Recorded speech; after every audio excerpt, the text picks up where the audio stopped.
Welcome back to Willow Talk once again, and hello for the first time. If you've just dropped into our podcast feed for the very first time in your life, Haddin Peacock alongside Alyssa Healy once again. Hello. How's things? Going all right, thank you. Going all right. We've got a bit to talk about today. A bit's happened in the last couple of days since we last convened. We're going to have a look at the Cricket Australia national contracts. I want to know, not so much who gets them or whatever, how it all works.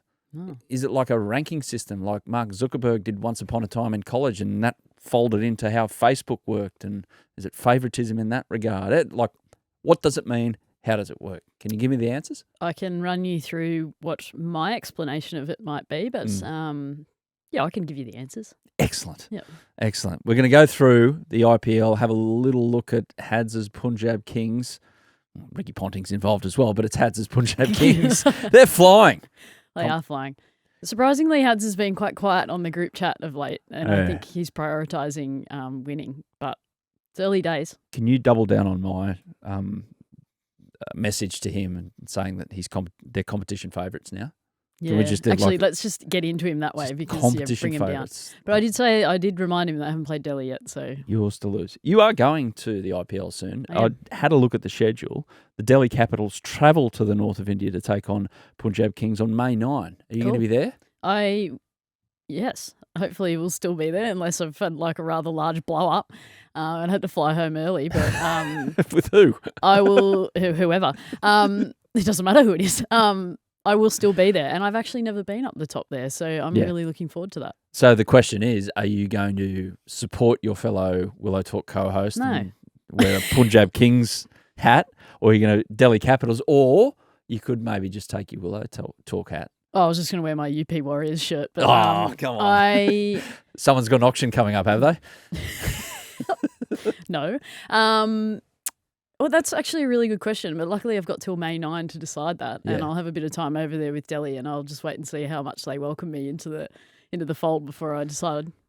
You are still got a KKR jersey too, so I've got lots to choose from. Yeah, that probably won't go down too well if you wore that in Delhi out there. So take the Willow Talk trucker hat if you could. Just maybe put it on. I'm sure there'll be I'll wear my shirt and my hat.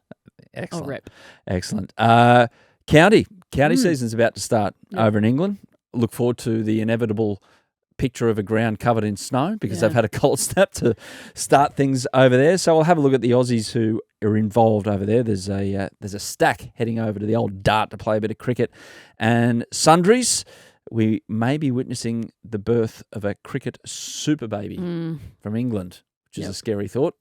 20 years' time or so. Not for me, thankfully, but for any of the young Aussie boys coming through, if this certain child does decide to play cricket, watch out. Yeah, exactly. Now, before we get going, I am wearing a hat from the Rovers Cricket Club in Kempsey on the mid-north coast of New South Wales. Matt Scott has sent in this and saying, cheers, lads. This is from Rovers Cricket Club. Love the yarns. Thanks, Matt Scott. Thanks, lad. Thanks, lad. Cheers, Matt. Cheers. I think he wrote ladies as well. Ladies as well. Yes, exactly. But no, love the hat. Fits well, actually. Light material. I looked at it initially and thought, oh, I'm not sure. And then I picked it up and I was like, that looks like a very easy to wear hat on a weekend, especially when it's hot up in the mid-north coast. Exactly. Yeah. Exactly. So, Matt, hope you and the Rovers Cricket Club had a great season, and thank you for sending in the hat. It's getting worn in this particular episode. It was a great KFC at Kempsey. We often used to stop in there on our road trips up north. Yes. Back up north. Great KFC. There you Shout go. out to the KFC at Kempsey. Travel tips with Heels. A bit later on, there's going to be a history lesson with Heels. Yes. Returning. I've got another one. Backed by popular demand. I've got another one for everyone, and they probably already know it, but you'll hear it here second. Now, remember to hit us up on social media. If you want to get in touch with the show by searching Willow Talk Podcast on TikTok and Instagram, subscribe to the YouTube channel at Listener Sport. Hi there, if you're watching on YouTube. Nick E has said to Heels, I'm fascinated by bat designs and graphics, leaving Kookaburra out. Ooh. What are some of your favourite bat designs from over the years? You can't ask me to leave Kookaburra out because that's all I've ever used. She's contractually obliged to not leave Kookaburra out. It's quite literally the only bats I've ever used. But have you had a look at a bat design and gone, oh? Oh, I tell you what, some of the JP Gavin ones over the last few years, their willingness to... Well, his willingness, I should say, to create some cool stickers have been awesome. So I'll give them a shout out, definitely. The one that strikes me when I see vision of old games, the old Duncan Fernley bat. Yep. Just a classic design. Yep. The old GM as well. Yep. GM have like really not strayed too far from what's tradition for them, which I kind of like. I really like the clean. I'm very like traditionalist in my cricketing views. Likewise. And I love the nice clean look. That's why I think the Ghost, Kookaburra, lol, sorry, Nick, has been so attractive to people because it's clean. There's something about a clean skin bat too. So if you're not sponsored, just do it. What about this one that we had on another podcast for another sport that I did, but we had a cricketer on and this was brought in. What is that, buffalo? The old Tusker. Tusker. Yeah. Yeah, right. It's a rhino. Buffalo. It's a Simmons Cut that Tusker. out. Yeah. This is very 80s. Yeah, I wasn't alive. I didn't even know that these were still around. Yeah, okay. But happy that they are. But those old school look, you always look back on things like music, whatever it is, and go, well, the classic designs are when I was at my peak as a human. Me, when I was probably about 19, I'd say. So everything since then has been downhill. So that's why I revert to things like that. But good question, Nikki. Good question. Bat designs and graphics. I mean, I think there's more in this space that we can lean into in particular. I mean, sometimes I maybe get a little too old school and want some clean looks, but I think there's more that we can do. We still got to organise that episode down in Melbourne, don't we, at the Bat Factory? Yep. What is it? The Bat Cave. Actually, Lockie got back to me and said thanks for the shout out on the podcast. So we will have to go down there and have one with him because he's great value to talk to. Definitely. We put up a post yesterday giving credit to Brennan Doggett and Ted on Instagram. I believe it's his brother who has got in contact saying it's really going to hurt his Ironman career playing for Australia. He also took 5 times 5 wicket hauls this year, second most first-class wickets in Australia, 44, one behind Ferg, who had 45, and bowled 509 balls more than him. This does sound like a family justification. Great man and severely underrated, like Carey. Yeah, I'll agree to that. Good to have your family got your back. Back you up. Yeah. Normally it's someone else's family like dragging you down on Instagram, but I really like that.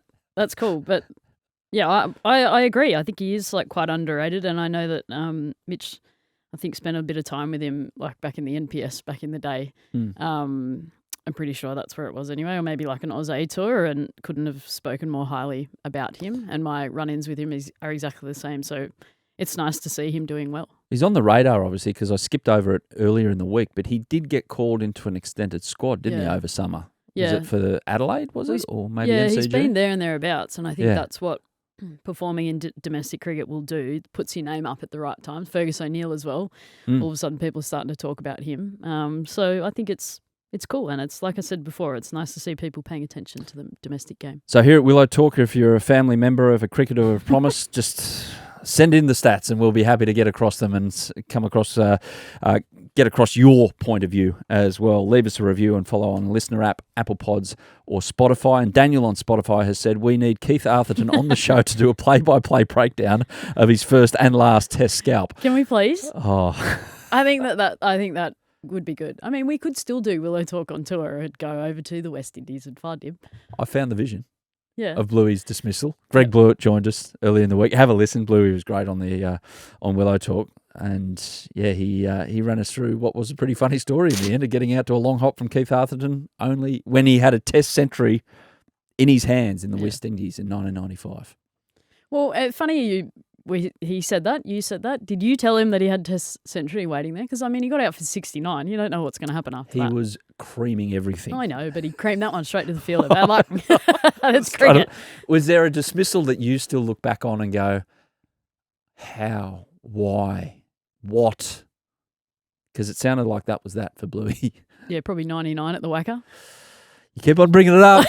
You keep on bringing it up. You keep setting me up to bring it up. Hey, it might have been someone else. You might have got out for 37 somewhere off a ball that bounced twice. I'm not sure. You don't remember those ones, though, Adam. I have a terrible memory about anything. So, yeah, I'll replay that for the rest of my life. Not even a rank lollipop full toss that you just hit up straight in the sky. I did get out at Trent Bridge in the Ashes Test match to Sophie Eccleston, who'd bowled like amazing the whole day from one end, and I held my own. I think I made 50 odd and then got out to a dirty fully. She bowled. She had one lapse and I was like, you beauty, and went to slog it and got caught at mid-wicket.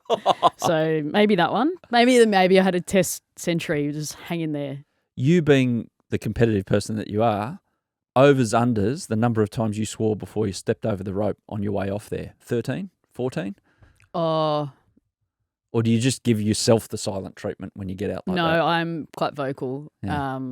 So you're probably paying overs. Thought so. Yeah, but you got to be really careful because the camera's on you at all times. So put your little Yeah. mouth. Well, I don't wear the chin guard. Yep. I just wear the strap underneath. So you got to put that in your mouth so that Yeah. you just pretend like you're chewing it. Fair enough. Yep. Fair enough. And once again, a shout out for the hat. Rovers Cricket Club. Thank you, Matt Scott. Kempsey, Mid-North Coast. Go well, Rovers. Yeah, the Put Rovers. hat on today. Cricket Australia national contracts were released this week. So Sam Constance, Bo Webster, Matt Kuhneman have been new additions to the Cricket Australia central contracts. Sean Abbott, Todd Murphy, Aaron Hardy not retaining a contract. So there are some that have got them, some that haven't, like Nathan McSweeney, Cooper Connolly. Can you explain to me what exactly this means? Because it feels like it's reported as, these are the bunch of cricketers. Yeah. And the rest, it's like you've been banished. Yeah. Which is not true, because you still can get selected for Australia if you don't have a central contract. What does it actually materially mean if you get one? So basically you're guaranteed for that 12 months, depending on if you've signed a multi-year or not. But I would assume the three guys that have been signed for this season would be a 12-month contract. Basically how they look at it is you go back on your last 12 months, so what's unfolded, and then you look at the 12 months ahead and potentially what's needed on your contract list. It's basically how I've been told it works. So for me, it's no real surprise that those three have come in to the contract list, knowing what we've got coming up. There's a lot of test match cricket in the next 12 months. Lots of cricket in general for the boys, but I'd say that those three are going to play a big role. The three that have missed out in Sean Abbott, Todd Murphy and Hardy, they're not necessarily like barred from the side. I reckon they'll still be on touring sides and you can still get upgrades. So I don't know what the exact points system is at the moment. I think it used to be 12 points, so you get 5 for a test match, 2 for white ball games. If you got 12 points, accumulated 12 points, you get an upgrade to a CA contract. And that means that then you get the finance into your bank account guaranteed, as opposed to matches and then having to fill up elsewhere with state-based contracts. Correct. With a central contract, can you still then go and get a state-based contract? No. So, no, I think what technically happens is if you've got a Cricket Australia contracted, you're then aligned to a state, right? So Sam Constance play for New South Wales, so he'll get match payments to play Shield cricket, one-day cricket for New South Wales. Right. But he's technically contracted to Cricket Australia. Yeah. So everything will be now overseen by the big dogs. So with this, obviously guys like Sean Abbott, New South Wales, Todd Murphy, Victoria, Aaron Hardy, WA, they're still going to have that state infrastructure around them. But the guys on this list, does that mean that they can have access to physios, osteos when they need them, prehab, rehab, strength and conditioning? Is it different for them as opposed to your state-based contracted players? Yeah, I think, well, traditionally you're picking these guys in your CA contract list because you think they're going to be on tour for most of the year.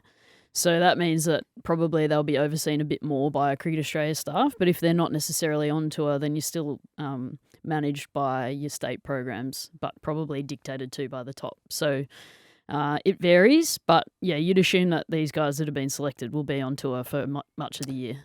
So if you're Matt Kuhneman's close relatives, you're probably looking at flights to the Caribbean in July, for instance? Well, that is a big one in that Todd Murphy didn't get a contract and they've upgraded Matt Kuhneman is probably a telling sign that he's probably going to go along there and partner Nathan Lyon. So, not a bad shout. Guys like Jai Richardson and Lance Morris, who have spent more time on a treatment table than on a centre wicket. Yep. So they've been retained. What's the process there, do you I think that's exactly why. I mean, Pat Cummins was pretty similar when he first came on the scene, was that Cricket Australia contracted him to try and manage his workload and sort of his treatment and his Became a injuries. Professional uni student, Yeah. as he was called. So, yeah, I would assume whilst they haven't been seen to be playing a lot of cricket, they're still in the frame to play some cricket. So Cricket Show are probably just keeping a real close eye on how they're being managed and wanting to kind of invest in the future in that regard. You wouldn't want to just punt them off the list and go back to your states and we'll see you later. I think they're taking a really overarching approach to that and going, no, we still want a little bit of control over how these guys are going and we want to see them playing for Australia. I mean, it's something that's in the news cycle for a week, if that, a couple of days, and then it gets forgotten about for the rest of the calendar for the general public. But, I mean, for the women, when is your contract list? It's a great question. I'm not sure. So there you go. It's not even in the loop for you guys. I think generally we're kind of told around the end of April because it's the financial year. But around the end of April, they finalise it, look at what's gone on throughout the year and, like I said, what's coming up in the next 12 months as well and what they who they want to invest in moving forward. So, I wouldn't see a heap of change. Couple of weeks before you find out if you get one. You're confident? Fingers crossed. I mean, you never really know. That's the thing. I mean, you might think that you're all good and all sweet, but you never know. They might go, "You're a bit old. See you later." I think you're half a chance. Yeah, maybe. I think you're half a chance. As captain, do you have any say about it, or they keep you totally removed from it? That stuff I actually don't want to say in, so I don't have a great interest in squad selection. I think that's kind of not my area. That's the people that are overseeing the game more than me. I just want more of a say in maybe the playing 11 and what I've got on the park, because the squad stuff is like, okay, I'm not really across what George Evol's doing all around the world at all points in time, but there's people who are paid to do that. So it's head of high performance. There's got a selection panel, similar to the male stuff. There's a selection panel, and then the head of high performance will probably have a bit of a say in it as well. Yeah, cool. I would assume. Interesting. Hopefully that helps everyone. It does. It does. Not that it needed to be cleared up, but it's just interesting how it actually works and how important it is, how much it doesn't mean. I think it is important, and I think it does mean a lot. And I think the guys that get upgraded, and girls, I should say, that get upgraded or get a 12-month contract or even more, it is generally a really good reward for a really good year. So I think it should be celebrated, maybe for the couple of days we talk about it, and then, as you said, we forget about it, and then we go and play some cricket, and it doesn't really matter anymore. Speaking of playing cricket, the IPL, Punjab Kings, well, it's theirs to lose, really. Brad Haddin, assistant coach, Ricky Ponting, head coach. They're 2 for 2. They got over Lucknow, Mitch Marsh's side. Mitch didn't play too much of a part in this game, golden duck. But, Punjab Kings, they look really well balanced going in, and they're proving it so far. Very early days, of course. As we sit here right now, some teams have played 3. Some have only played 2, but Delhi Capitals 2 for 2 and RCB 2 for 2 alongside Punjab at the top there. Yeah, some standout performances. But, I mean, you can just see now why Punjab spent the money they did on someone like Shreyas Iyer. I think he's fitted in beautifully. He seems to be working really, really well with Ricky Ponting as well. I mean, Ricky probably isn't the hardest guy to work with. You'd be chewing his ear off about cricket all day, every day. I know Hads does. They're looking really good. I think balance is the key there, and they've just got everything that you could possibly need at the moment, so they're looking good. But we'll wait and see when they play the teams that haven't lost as well. Yeah. Interesting. May 9. Hey, it's the Willow Talk Derby. I can send over a little trophy for the crew over there. I'm sure they'll really appreciate it. We could arrange that. I think we could make that happen. We should. Yeah. Get Mitch and Bradley and you to present the trophy. Yeah. Begrudgingly, perhaps, to Punjab. We'll see. We'll see. We'll wait and see. Swings a bit up there, doesn't it? Yes. Last couple of days as well, Rajasthan Royals got past Chennai Super Kings. Exciting game there. Chennai CSK with 176, but Rajasthan held on after they set them 183 for victory. And also there was a low scorer in Kolkata, Mumbai. So two big name franchises going head to head there at the Wankhede. Kolkata. Well, wheels have flown off without Mitch. It's 116 all out, and Mumbai Indians got it done inside 13 overs, 2 for 121. So. Well, I think it was it's a point of really bad timing for KKR. I mean, they had such a great year last year, then all of a sudden there's an auction and all their players that went really well have gone here, there and everywhere. Also a little bit of a curse on Venki, as we call him there, who went for 24 crore or something and hasn't really done much with the bat just yet. So it'll be interesting to see how all that plays out. But yeah, I feel for them a little bit. They had it pretty good last year with the setup that they had and the balance they had in their side, but they're going to have to find a way to bounce back pretty quickly. Yeah, play to watch, by the way. Ryan Rickleton, 62 off 41 there, not for Mumbai. So. Tell you what, Hads was speaking about him pre-IPL, saying he's one to watch for the IPL, and he's proven that, so we shouldn't give Hads too much credit, but it's good. We miss you, Hads, wherever you are. We'll check in with the great man when we get a chance. We asked for your correspondence on whether or not you are following the action at the IPL this year, and James said on YouTube, used to love the IPL, but is there any employed people in Australia who can honestly watch the games, i.e. the fact that it's on at, well, my favourite time slot's the Sunday 9 p.m. game. You get to watch that, but it's a little hard when things kick off at 12:30 a.m. It is hard. Eastern. It's sometimes hard to follow, but I think if you love your cricket, you're kind of just following the players that you want to follow. So there's obviously Aussies spread around the tournament, and you're not necessarily watching it at 1 a.m, but when you get home of an evening, there's always a little mini on Fox or KO that you can follow up and see how the Aussies are going. So in that way, I think it's good to follow. Yeah, the mini, hard to watch. The minis are getting a workover at so my good. joint. Yeah. Thank God for the minis. It's like 20 minutes and bang, you just watch Nicholas Pura and go absolutely Burko, which he has done already, and he's very much a player in form. So, reiteration as it sits right now, RCB, Punjab and Delhi 2 for 2 with the perfect record. And KKR on the bottom, but above them, what is it? 1, 2, 3, 4, 5, 6, 8. The 8 other teams, 7 on 1 win. So yeah, it's going to be close. It's forever this close in the IPL. It still doesn't make sense to me that only the top 4 go through. But it'll be fascinating to watch it unfold as the wickets kind of sort themselves out. I feel like each team will figure out what they want at their home ground, and then they'll work it out, and it'll get really interesting. Quick drinks break on Willow Talk. Back with about a bit of county cricket froth. Now that Shield froth is done, Sheffield Shield over, our attention switches to county cricket, all the Aussies playing there, and Sundries. We've got a ripping rundown for Sundries as well. So back soon.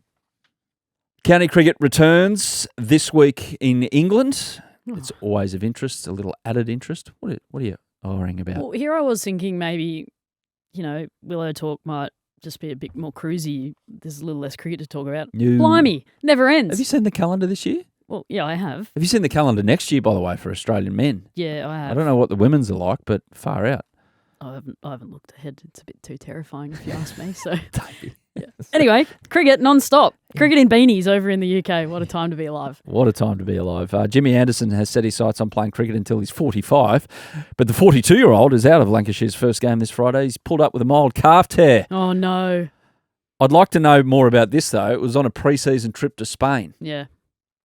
Now, I've watched the European Cricket League, and there's not too many great decks in that part of the world. So I do wonder was it a bonding exercise? Because I get it. They needed to get out of Manchester to see the sun.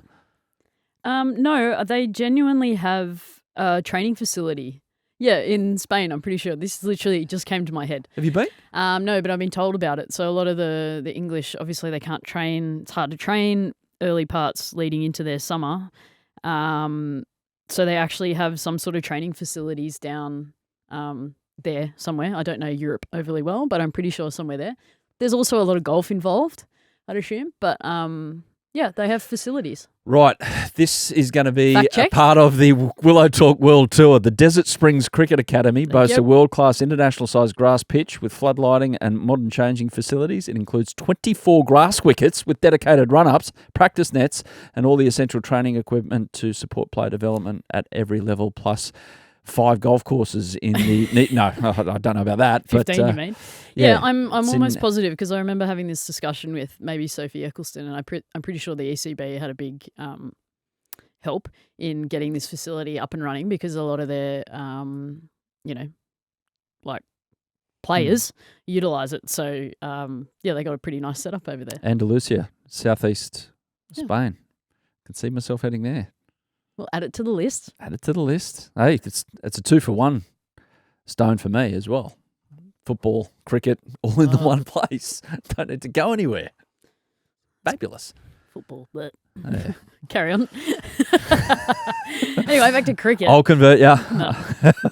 Back to cricket, county cricket 2025. All these teams have obviously just got back from Spain with the 24 grass wickets there that they can utilise to prepare themselves for county cricket. So we've got Australians all over the place. Brendan Doggett, by the way, is heading up north to beautiful Durham, Chester Street.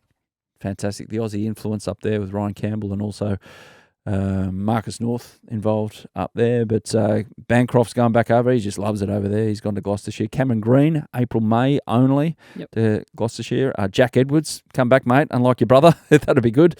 Going through. Oh, no, he injured himself, didn't he? He hurt his knee in that last game of Shield cricket. So I think he's out of that, sadly. But he might be replaced. Be replaced? You know something I don't know? Nope. Fair enough. Bo Webster, he's off to Warwickshire, of course. And, Will Sutherland's heading over. A couple of your teammates as well. Amanda Jade Wellington, Heather Graham, Grace Harris is heading over. So, there's a stack of Aussies. And you can get late calls, can't you? Someone gets injured, all of a sudden you're sitting at home doing not much. Yeah. Head over there for a bit of cricket. Well, I think that's like the nature of us having a really quiet winter here. It was a female side, but also the guys that play red ball cricket. It's quite quiet, so that aren't playing for Australia, I should say. So great opportunity to go over there and play. I mean, everyone loves playing cricket over there, being a part of the county system, but also playing the Vitality and the One Day Cup stuff as well. It should be a good experience, especially for our young girls that are going over as well. I mean, Charlie not spending a bit of time over there.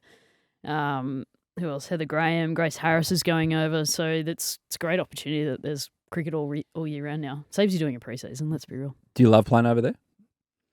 It's good fun. I've thoroughly enjoyed the little stints I've had over there. I did 1 year of the KSL, as it used to be called, and then turned into the 100. But yeah, it is good fun. They love their cricket over there, and they have the ability to set up the grounds in particular and their sort of county system to play, back-to-back games, and it's good fun. Yeah, it's very social, I'd imagine, as well, in terms of extracurricular. You got a lot of time for extra activities. Yes. So it is good fun. And you literally just get in a bus and go everywhere, or jump on a train and you go to London, and then just I don't know, it's just a really easy place to travel. Yeah, pretty cool. So, Bo Webster for mine is the main watch for us over there this season about how he performs. Green, I reckon. And Cameron Green as well, but he's not going to bowl. So I'd love to see Cameron Green bowl on those decks. I mean, he could make some runs. But Bo Webster with a look to perfect prep for a World Test Championship and also an Ashes later in the year. Now, before we get to Sundries, it's time for Heels' history lesson. Oh, history with Heels. Oh, history with Heels, sorry. Well, off the back of the county chat, did you know, and I promise that these all won't be women's cricket related, but did you know that the women actually played the first ever T20 international? Another first. So first World Cup. Yep. Invented overarm bowling. Yep. First T20 international. It was actually New Zealand playing England in 2004 at Hove down there in Brighton. It wasn't until 2005 that Australia played New Zealand at Eden Park in that first ever men's one. So the women are trailblazers again. Did you remember it? Nope. No, but it is funny because obviously we've got numbers on our hats as an Aussie side, and I'm number 29 in T20 cricket, and I was trying to rack my brain as to who number 1 is. It's Belinda Clark. And it blew my mind that Belinda Clark had played a T20 international. So there you go. So the women in first again. Yep. Well done. Thanks. Now to Sundries. And Nat and Catherine Siver-Brunt have announced the birth of their first child. The couple have welcomed their newborn son, Theodore Michael, into the world. Should we be worried for what might come in the 2050 Ashes series here, Heels? I saw that Catherine had given birth, and then I was like, uh-oh. Like, you've literally got like one of the greatest fast bowlers in the women's game, and then alongside one of the greatest all-rounders in the game, giving birth to a little one. If he doesn't play cricket, so be it. But if he does play cricket, I mean, that'd be such a really cool household to grow up in, and the stories that could be told and the skills to be learnt. Ashes series, look out. I mean, it's really cool. You would imagine that in that household that Theo is never going to get in trouble for playing hallway cricket. When the weather's no good outside, which is every chance where he's going to grow up, that cricket will be encouraged in the backyard, in the hallways, wherever it is. You know what I can't wait for is the stories, hopefully, or the video. I hope it's on Instagram of one day when he is maybe batting in the hallway and is charging mum, bowling rapid outswingers at him and nicking him off and celebrating. I can't wait to watch that unfold. But congrats to them both. That's really cool. And hopefully we see him in some England colours. So facing Kath was no fun at all? Oh, mate, it's been well publicised about the Healy-Brunt rivalry. Well, do tell. No, she just got me out a lot, and I used to hate having to answer that question because I'm like, she's one of the best fast bowlers in the world. I'm an opening batter. I have to face her a lot. Probably going to get out a lot as well. Why did she have your number? Is it along the lines of a Travis Head, Mitch Starc type scenario that we talked about earlier in the week? No, because we're both very competitive, and most of the time I'm like trying to hit it for six. Early on in my career, I was trying to fight fire with fire and probably got out caught a lot. My least favourite memory in my cricketing career will be my pair at Monaco in the Ashes Test match because, well, boy, did I get a face fall on the way off after I got my second duck. I laughed because I just had nothing. I couldn't say anything because there's just nothing to say. You've just got to hit your second duck in the Test match to the same bowler.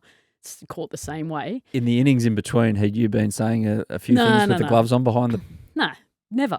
But the best part is that Rach Haynes was at the other end and was like, ran basically down there because she thought that I was going to absolutely get myself into some real trouble because there was literally 11 poms all around me as I walked off.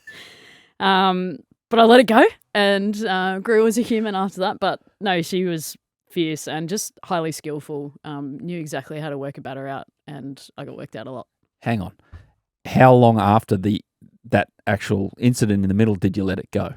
Did you let it go there and then, or were you steaming when you walked off because of the serve that you copped? I just literally went like this and waited it because I knew it was coming. And you're like, you don't want it. You obviously don't want it, but you know it's coming and you've just made a pair. So there's absolutely nothing that you can say at all. You've just got to cop the spray and walk off. And I copped an almighty one in my face. There's some good vision of it. And I just went, yep, and walked off. And you know what the kicker was? I'm not actually going to say what the punter said in the crowd. Because, it affects a lot of people. But a guy in the crowd said something as I walked off about me not being picked and maybe should have picked someone else. And that one hurt me more. Oh. So I was like seething on the way off. And then I heard that and I was like basically crying by the time I went in the change room. But it's all right. No. It's all right. Let's keep reliving my trauma, guys. No, it's good to talk about. Get it away. Because I can tell you right now that your reaction to that serve and that out of control experience that you had, this is preparing you beautifully for motherhood, for when your kids are teenagers and you have to do exactly the same thing when they are out of control. Yeah, just go. It'll be over soon. Cop the spray. Yeah. It'll be over soon. It's all right. I got 170 in the World Cup final, so it made up for it. There's the return flex. It's a good way to get back at them. Yeah. April Fools this week, of course, and Hills Sixers posted saying that Virat Kohli was joining the team for the upcoming PBL series. Is there a world, though, where we could ever see Virat Kohli coming to play in the BBL? Has it been confirmed that was April Fool's? Yeah, it was along the lines of Tiger Woods saying he's coming back and his Achilles is better and he's going to play in the Masters. Hyperbaric chambers. Yeah. I hope so. I mean, I don't know if there's a rule about the Indian players playing in the BBL. There is a rule that they can't. Or they can, or we're trying to entice more over? They can't. They can't. Okay. They don't. But the one way around this, sorry to retirement? No, is potentially, but the privatisation. Private ownership, yeah. Which will be gobbled up by IPL franchises, you would think. Yeah, there's even just talking to one of the owners last year, they're anticipating trying to buy a team in every league. So the BBL, I assume, and WBBL will come down that path at some stage. Yeah, I hope one day we can attract some of these guys. I mean, imagine someone like Rohit Sharma coming down to play BBL. Maybe he's finished his, if ever, he might be like MS Dhoni and play forever. over in India. But imagine some of these guys coming down. I mean, the amount of support that they get down here already, it would only do wonders for our competition. So maybe one day. Wonders for our competition in every regard, i.e. taking a spot of a local player, or would you view that as you're really helping those young players on that list evolve? I think if they're willing to give, share information, I think it'll be highly useful. I mean, we've had Smriti Mandana, Deepti Sharma, Jimmy Rodrigues a part of the WBBL. They speak really highly of actually what they learn playing in the WBBL, but I think in the men's game in particular, those guys coming down and teaching our young players about the world game, I think would be really cool. Absolutely. Now, also the National Indigenous Cricket Tournament is on this week in Mackay, the men's and women's tournament on, so good luck to everyone involved there. It's a perfect opportunity to show your skill. And, good stuff that is on in Mackay this week in New Zealand. Remarkable career. So we had the Sheffield Shield wrap up this week. Well, the Kiwi equivalent was on this week as well. And Neil Wagner, at the age of 39, has finally played his final first-class match in New Zealand. What a warrior. He's probably going to go over and play county, so his first-class career will continue. But he got a fifer in his last match where Northern Districts defeated Otago in the final, and it was the first time, I reckon, in 13 years that he had a success in that. And this is the guy, I remember, that he helped New Zealand get home in a test match against Sri Lanka with a hammy off, might have been off the bone, but it was torn, and a herniated disc. And he couldn't bowl, but he got out there and quick single with Kane Williamson at the other end to seal a test victory. Unbelievable warrior for New Zealand, but also to continue to play domestic cricket at 39 over there. It's a bloody good effort. So it's kind of sad to see him go. It's like an end of an era, like how cool he was to watch. No matter what position New Zealand were in, you threw the ball to him and he'd find a way to get a wicket. So it's pretty cool. Sad day, but at the end of the day, it's it's nice to celebrate someone's career. He's one of those cricketers that had a bit of fire about him as well, and led to believe that off the pitch he's the total opposite.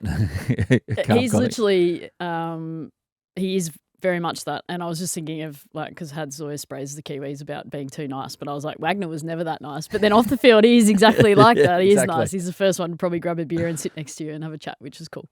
We're going to get him on. We'll get him on the pod, because he's got some stories to tell. He grew up playing cricket with AB de Villiers in South Africa. So, all throughout his career, he's got a story to tell, Neil Wagner. So he can become a friend of the show, hopefully, very soon. New Zealand are playing Pakistan currently in a very slow international series. Kiwi Muhammad Abbas scored 50 on debut, the fastest ever 50 in a one-day by debutant, 24 balls. Did you see that not? No. New age cricket. It was just cool. New Zealand weren't stumbling, but they were a little bit slow towards the back end, kind of building, lost a few wickets, and out walks this kid and just goes bang. Some clean ball striking. Got a little tired towards the end, but it was really cool to watch. 7 News, unfortunately, the other night had a bit of a blunder. They shared the great news about SA cricket. They put a photo of South African cricket logo on the news. It does happen. Unfortunately, it does happen. I had a brain fade here a few months ago when we were talking about Mike Hussey and his review into SA cricket. And he went, I never knew he went over there to do that. So, I got my essays wrong as well. It can happen. It can happen. Brain fade there for 7 News. And Charlotte Edwards, I want your take on this, Heels. Oh, I mean, this is breaking news. Charlotte Edwards. No one ever thought this was ever going to happen. Has been named coach of the England women's side. Yeah. I mean, about time. Are you thankful that she wasn't in place for the last Ashes series? No, I don't think the time was quite right. And I've openly had this discussion with her, so I can share this. That she was kind of waiting for the right time to do it. She's obviously still played with a couple of the players that are still in the England side. So it's kind of awkward in that regard. But I mean, it's been on the cards for a very long time. She's been basically, as soon as John Lewis stepped away and Heather Knight stood down, it's basically like, when's Lottie getting the contract? So she shared a nice message saying that she'd got the job, and I wish her all the very best. I think she's a great option for them at the moment and where they're at. It's hard to speak about. I'm from the outside. I don't experience a lot. I just watch and see what's unfolding. I'm also still playing against them, so it's a tough one to comment on. But I think she's a really good choice for them at where they are right now and what they need. And I hope that she has every success against every other side. Except you guys. Yeah. But like, I look at it and go, well, how can one person change so much? It's one person in charge of one team. But does she has to get involved with, like, when you have a disaster of a series like that, it's always said you don't just have a review, you have a commission into what happened. So at every level, does it need fixing in English cricket, or is it going to happen pretty quickly with disappointment with their top side? I think you'll see a difference pretty quickly in their side, and maybe if she does make changes, it'll be really interesting changes that she does make. But I mean, her motto, and like I've played under her at the Sixers, her motto is like quite literally, like, the women's game is so amazing to be a part of at the moment. There's positive vibes only is basically the way that she words it. And I think she's going to strip it right back and make sure that these players, young and old, are enjoying their cricket first and foremost. And I think that's going to do wonders for them. Can we see you go head-to-head as a coach in a few years' time? Presuming that she's going to have this gig for the next 10 years or something like that. Oh, is that on your radar one day, coaching? Or too much stress? You know what? I don't know, you've heard it here first. I never even dreamed about it. Coaching was never something I wanted to do. But then kind of got a few ribbings this year about doing some stuff outside of the game, and went and did my level 3 and did it with a couple of current players at the same as that were up there at the same time. And funnily enough, I've always liked to help. Like, I'm always throwing bowling in the nets, trying to help batters. So naturally, it could unfold, but at the moment, I'm not quite sure. You don't like the idea of it, but you like the practicality of it, it sounds like. I think I would love to be an assistant coach. I think the head coach role is a bit much for me. I'm not great at planning. Hey? No. We just breed assistant coaches here at, I think at Willow Talk. I think that would be really cool, because deep down, I really love to see people get the best out of themselves, and that would be a really nice way to do it. But head coach, no thank you. Head coach. Heels, thank you for that. We'll see you next week for more Willow Talk. Can't wait. Thanks, everyone. Yeah, thanks for watching the Willow Talk podcast on YouTube. Don't forget to hit the subscribe button so you don't have to miss an episode wherever you are. And while you're at it, check out these videos up here. They're mostly good.